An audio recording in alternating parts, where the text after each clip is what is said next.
Құрметті қонақтар, жергілікті тұрғындар, әріптестер, және бүгінгі қоғамдық тыңдауға қатысушылар, қоғамдық тыңдауға қош келдіңіздер. Бүгінгі кезекте қоғамдық тыңдауда Толқын кен орнының 2026-2028 жылдарға арналған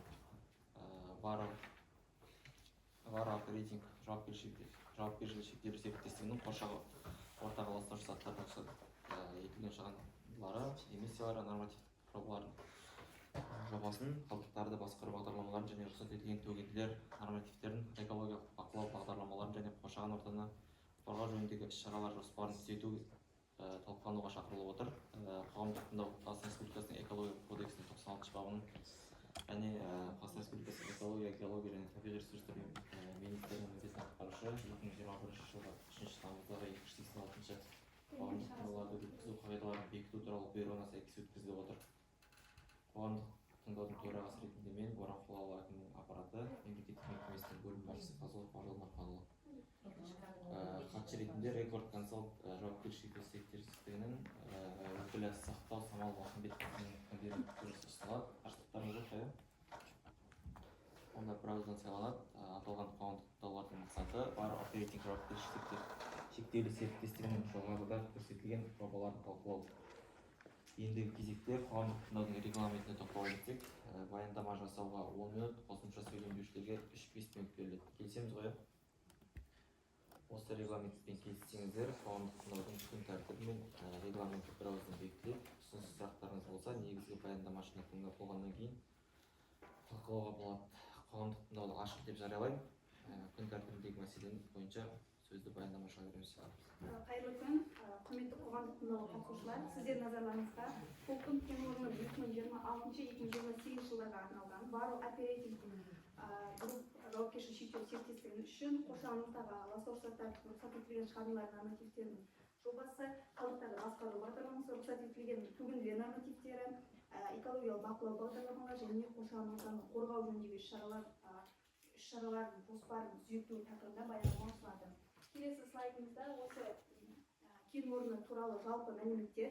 Әкімшілік жағынан Толқын кен орны номер 1 алаң Қазақстан Республикасы Маңғыстау облысы Бейнеу ауданы аумағында орналасқан. Жақын елді мекендер темір жол станциясы және Боранқол кенті Толқын кен орнынан 68 шақырым қашықтықта орналасқан. Боранқол кен орнынан 15 шақырым қашықтықта орналасқан. Және Бейнеу ауданы орталығынан Толқынға дейін 105 шақырым жерде. Облыс орталығы Ақтау қаласы кен орнынан оңтүстік батысқа қарай 500 шақырымнан астам қашықтықта орналасқан.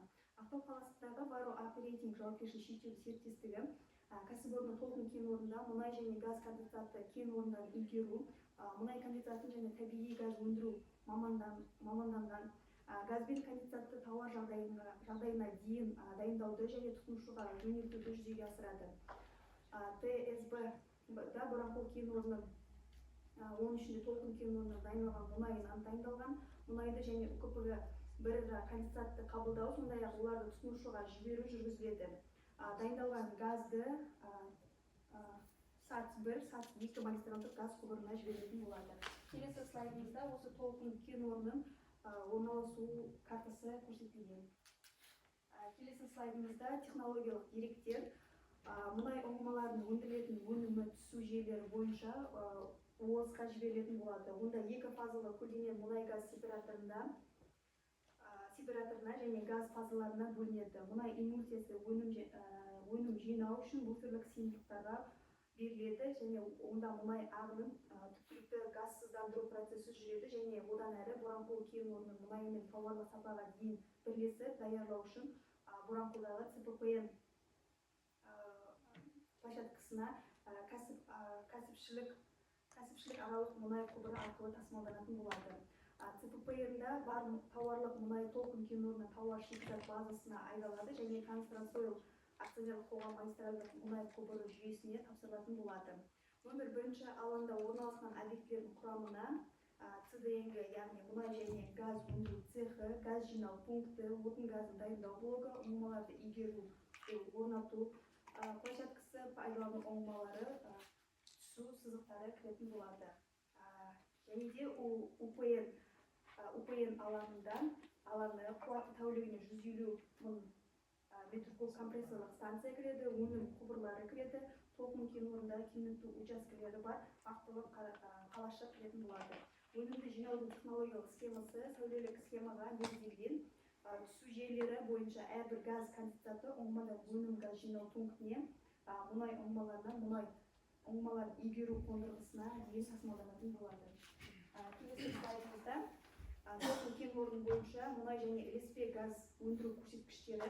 2026 жылға сұйықтықты өндіру көлемі 39,1 мың тоннаны құрайды.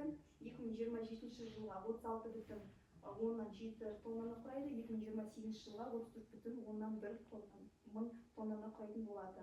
Ал мұнай өндіру көлемі 2026 жылға 26,6 мың тоннаны құраса, 2027 жылға 24,8 мың тоннаны құрайды, 2028 жылға 22,8 мың тоннаны құрайды. Ал ілеспе газды өндіру 2026 жылға 3,8 миллион метр кубты құрайды, 2027 жылға 3,5 миллион метр кубты құрайды, 2028 жылға 3,2 миллион метр кубты құрайтын болады. Ал табиғи газды өндіру 2026 жылға 127,5 миллион метр кубты құраса, 2027 жылға 116,1 миллион метр кубты құрайды, 2028 жылға 106,3 миллион метр кубты құрайтын болады. Келесі слайдымызда осы жобалар бойынша атмосфера ластаушы заттар шығарындарын сипаттамасы көрсетілген. Кәсіпорында атмосфера ластаушы заттар шығарындарын негізгі көздері дизельді агрегаттарын шығатын құбырлар, газ жағу алауы, газ генераторларын шығатын құбырларды жылыту пештері мен жылыту қазандықтарын түтін құбырлары, мұнай өнімдері бар резервуарлардың тыныс алу құбырлары және мұнай газ жабдықтары болып табылады. Осы мекеменің өндірістік қызметі нәтижесінде атмосфераның негізгі ластануы толқын кен орнында көмірсутек шикізатын өндіру кезінде кен орнының негізгі және қосалқы технологиялық жабдықтарынан және өндіруші ұңғымалардан өндіріледі. Осы жобада 2026-2028 жылдарға арналған ластаушы заттар шығарындылардың көздері 354 көзі анықталды. Оның ішінде ұйымдастырылған 188 бірлік, ұйымдастырылмаған 166 бірлікті құрайды. 2026-2028 жылдарға арналған нормаларға жататын толқын кен орнының атмосферасын ластау көздерінен ластаушы заттардың жиынтық шығарындылары 2026 жылға максималды бір реттік шығарынды 418,524 грамм секундты құрайды, жылына 882,629 тонна жылына құрайды.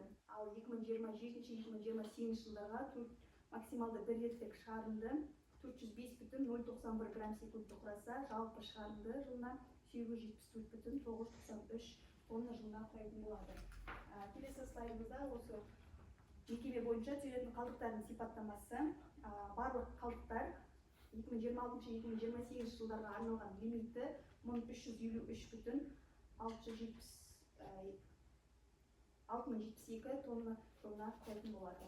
Барлық қалдықтар жинақталуына қарай одан әрі кәдеге жарып, одан әрі қайта өңдеуге лицензиясы бар мамандырылған ұйымдарға жіберілетін болады.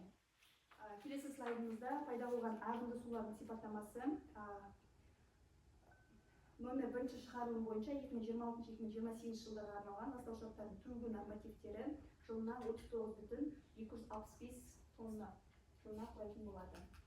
Келесі слайдымызда осы жоба бойынша атмосфераға шығарындыларды азайту жөніндегі іс-шаралар, жұмыстарды өндіру технологиясын дәл сақтауды бақылау, барлық технологиялық параметрлерді қатаң сақтау, жабдықтың герметикалығын тұрақты бақылауды жүзеге асыру, технологиялық процестің барысын тұрақты бақылауды жүзеге асыру, төтенше қызметкерлерді төтенше жағдайларға ден қоюға үйрету, өртке қарсы қауіпсіздік нормалары мен ережелерін сақтау, атмосфераға ең аз шығарындылары бар заманауи жабдықты пайдалану, жабдықтың беріктігі мен герметикалығын қамтамасыз ету, технологиялық жабдықтарды жоспарлы алдын алу, жөндеулерін және профилактикасын уақытылы жүргізу, зиянды заттардың таралуын есептеу, талдау, санитарлық қорғау аймағының шекарасында барлық элементтер бойынша жер бетіндегі концентрациялар атмосфералық ауа сапасының критерияларын аспайтынын көрсетеді. Қоршаған ортаның қалдықтармен ластануын болдырмау жөніндегі іс-шаралар бойынша кәсіпорында түзілетін өндіріс және тұтыну қалдықтары арнайы бөлінген уақытша сақтау орындарында, яғни тығыз жабық контейнерде жинақталады. Қауіпті физика-химиялық қасиеттері бар қалдықтар үшін кәсіпорын аумағында қалдықтардың қауіпсіз айналуын бақылау көзделген. қоршаған ортаның қатты қалдықтарын ластануын болдырмау үшін Қазақстан Республикасының нормативтік талаптарына сәйкес іс-шаралар жоспарланған. Олар арнайы сыйымдықтарда және арнайы жабдықталған алаңдарда уыттылығы бойынша сұраптай отырып, өндірістік қалдықтарды түйіндеу және де жинау жоспарланған іс-шаралардың орындалуын бақылау. Келесі слайдымызда осы жобалар бойынша қоршаған ортаны қорғау жөніндегі іс-шаралар жоспары, табиғатты қорғау шаралар жоспарына жұмыстарды жүргізу аумағында шаңды басу жөніндегі жұмыстар жүргізу кіреді. Жер қойнауы жай-күйіне мониторинг жүргізу, техникалық және ауыз су шығын нормаларының сақталуына бақылау жүргізу, және де өндіріс және тұтыну қалдықтарын одан әрі кәдеге жарастыру, қайта өңдеу үшін кен орнынан шығару кіреді. Осымен баяндама аяқталды. Назар аударғаныңыз үшін рахмет. Жоба бойынша ұсыныс пікірлеріңіз, сұрақтарыңыз бар ма?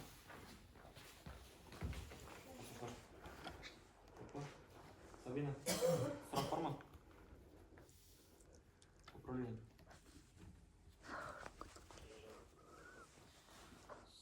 Сұрақтарыңыз жоқ болса, қоғамдық тыңдауды өтті деп есептейміз. Қоғамдық тыңдауды жабық деп жариялаймын. Келіп уақыт бөліп қатысқандарыңызға рахмет. Сау болыңыздар.